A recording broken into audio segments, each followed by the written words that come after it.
بسم اللہ الرحمن تکبیرات تشریق کے ایام. تکبیرات تشریق کے ایام 9 ذوالحجہ، 10، 11ویں، 12ویں ذوالحجہ اور 13ویں ذوالحجہ کی عصر کی نماز تک ہیں. ٹوٹل یہ 23 نمازیں بنتی ہیں. ان میں تکبیرات تشریق ایک دفعہ نماز کے بعد پڑھنا واجب ہے اور 3 دفعہ مستحب ہے.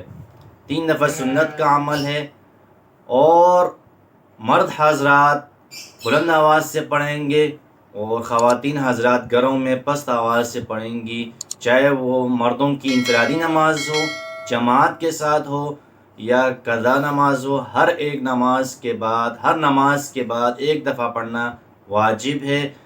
تکبیرات تشریق یہ ہے: اللہ اکبر، اللہ اکبر، لا الہ الا اللہ، واللہ اکبر، اللہ اکبر، وللہ الحمد.